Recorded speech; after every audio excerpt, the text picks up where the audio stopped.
So there's no doubt that the US and Europe have increasingly turned to financial sanctions as a tool to try to influence the activities, broad behavior of a number of other important players in the world economy, Iran, but now more significantly, Russia. And there is no doubt a deep concern that overuse of sanctions will lead the global monetary system to evolve in ways that reduce the role of the dollar and then thereby reduce the effectiveness of future sanctions. To me, the surprise, though, is that the changes that have come about so far as a result of the intensification of the use of sanctions tools have really been quite modest. All the measures of the use of the dollar in the global economy suggest that the dollar is still by far the most widely used global currency. The dollar continues to be the currency of denomination of 60% of global reserves, 3 times the amount that's held in euros, probably 10 times the amount that's held in Chinese yuan, and there hasn't been a big significant shift in the last 10 or 15 years. If you look at private transactions, the dollar's in many ways more used certainly for denominating financial contracts. Little less used when it comes to settling trade. And I think the one area where you're seeing evolution and could see a lot of future evolution is the increased use of both the euro, but also the Chinese yuan to settle direct trade. Between Russia and China, most trade is settled in rubles or yuan. That was sort of forced by the sanctions. And if you move out the circle of countries that are covered by really tough sanctions, more and more countries are going to be drawn to payment mechanisms in yuan that are remote from the sanctions. The difficulty there, though, is that if you accept payment in yuan, you almost are obligated to buy goods from China. The yuan is not a global currency. The great advantage of the dollar and the euro is that it is truly a global network. A country in Africa that accepts payments in dollars can use those dollars to buy goods from India, from Europe, from China. Same with the euro. So I think there are actually one of the ironies of this debate is we've discovered how difficult it is to move away from the two dominant currencies, the dollar and the euro.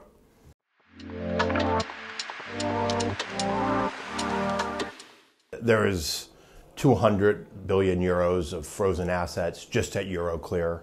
There are probably 250 billion euros of identified frozen assets in the European Union and in the United States.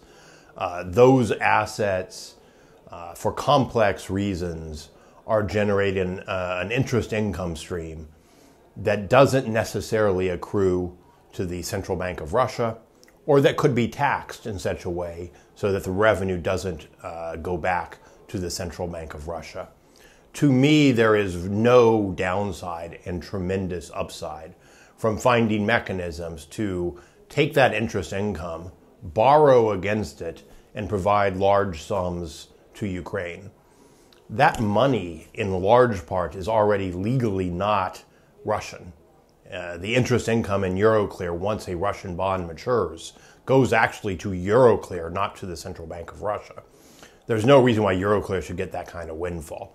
So to me, the only real substantive question is how to maximize the size of that flow that goes to Ukraine, how to borrow against that future income stream. In order to do so, you have to overcome some obstacles. The most important obstacle is that the European sanctions technically are renewed every 6 months, which has made it more difficult for the US to lend against future income, although the Europeans seem capable and willing to do so. But it also has made it difficult for Euroclear and others to invest in ways that generate a higher return. They basically need to hold deposits. Now, there are ways to get around that, technical ways where you would invest in a pool of assets and the central bank would provide cash if that ever became necessary, but they take a little bit more creativity. And I think it's going to be important to use those more creative financing structures for the simple reason that European and American policy interest rates are coming down, and the amount of income that will be generated just holding a deposit account will go down. From the global point of view, I think the Russians know they're not getting this money back. The G7 statement is very clear that the money will only be returned if Russia fully withdraws back to the pre-2020, if not the pre-2014 borders. So I think the Russians recognize that they have no realistic possibility of touching this money, and this money in any settlement would almost certainly go to Ukraine. The legal complexity is that in traditional legal frameworks around sanctions, it is relatively easy to freeze an asset, to immobilize an asset, to keep it out of Russia's hands. But to seize an asset, to take an asset, to transfer ownership has a much higher bar. You can change that. There are clever legal solutions, but traditionally seizures are associated with direct conflict. Sanctions tend to lead to freezes. So long as those who want to make use of the assets can come up with creative legal ways, such as using the interest income, I don't think it's necessary to cross the legal step associated with seizure. That's my personal judgment. Others have reached different judgments. But where I do have a lot of confidence is that the broad global impact has been a little overstated. A lot of people thought if once you seize the reserves, other countries would lose interest in keeping their reserves in the dollar or the euro. That concern was a bit overstated. Why? China cannot put its reserves in China. China has to hold its reserves outside of China, almost certainly given their size in a G7 economy. China's stuck. Japan is a U.S. ally. If you align reserves according to geopolitical risk, they're not going to have any money in China. They're going to have most of their money in the U.S. and to a smaller degree Europe. Korea, the same. You go throughout the major countries in Asia, Taiwan, Thailand, they are generally U.S. allies, and an alignment of their reserves with their perception of risk would mean that most of the reserves remain in the United States or in countries allied with the U.S. Same is certainly true for India. It's not as true for the Middle East. I think the Middle East emerges as the subset of countries where you could imagine greater alignment potentially with China. But then you get to Europe's border areas. And Poland, is Poland going to move its reserves out of euro and into China?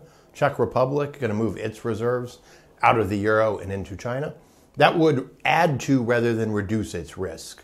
So I think sometimes there's a tendency to look at the measure, say it's such an unprecedented measure, and then jump to big conclusions. For most countries holding big reserves, other than China, the right place to hold those reserves, if you want to match your political alignment, is still the US or the European Union and the euro. It is very rarely China. And for China, it's hard because China can't keep its reserves in China.